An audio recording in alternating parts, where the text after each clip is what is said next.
We see on the news every single day the atrocities and the war crimes that are being committed by Russian forces in Ukraine.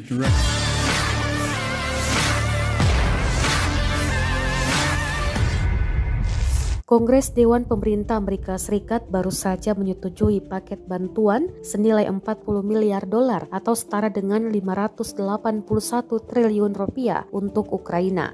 Ex-Presiden Rusia Dmitry Medvedev meyakini bantuan Amerika Serikat ini sebenarnya bukan karena Amerika Serikat peduli pada Ukraina. Medvedev menuding saat ini Amerika Serikat tengah melakukan proxy war atau memerangi Rusia lewat Ukraina. Dikutip dari Sky News, saat ini Medvedev tengah menjabat sebagai Wakil Ketua Dewan Keamanan Rusia. Tujuannya adalah untuk melanjutkan perang proksi melawan Rusia, keinginan untuk mengakibatkan kekalahan besar terhadap negara kami, ujar Medvedev. Medvedev turut mengungkit bagaimana Amerika Serikat berusaha untuk membatasi perkembangan ekonomi dan pengaruh politik Rusia di panggung global. Namun Medvedev menegaskan bahwa upaya Amerika Serikat tak akan berhasil. Ia mengungkit bagaimana Amerika Serikat saat ini harus mengatasi naiknya harga minyak hingga makanan yang begitu tinggi. Sebelumnya diberitakan Kongres Dewan Pemerintah Amerika Serikat telah menyetujui paket bantuan senilai 40 miliar dolar atau setara dengan 581 triliun rupiah untuk Ukraina.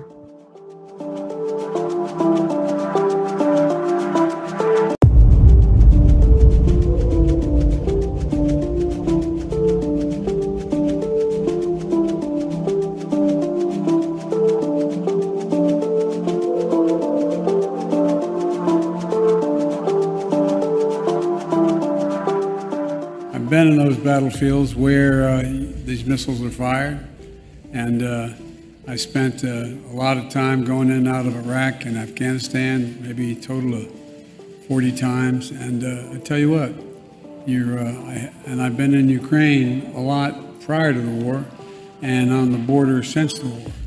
And it's amazing what you've done. We see on the news every single day the atrocities and the war crimes that are being committed by Russian forces in Ukraine, directed by Vladimir Putin. And it really is gut-wrenching.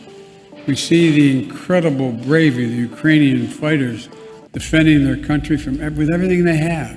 And by the way, it's not just their warriors. It's not just their military. It's people in the street. People in the street staying behind. A lot have gotten out, 5 million, but a lot are staying, including women as well as men, staying to fight for their country.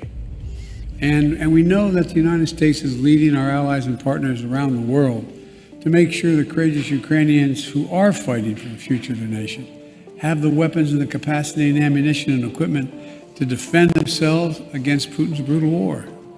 A lot of war crimes being committed. But what we don't always see, is the work that makes so much of this possible. Terima kasih sudah nonton. Jangan lupa like, subscribe, dan share ya.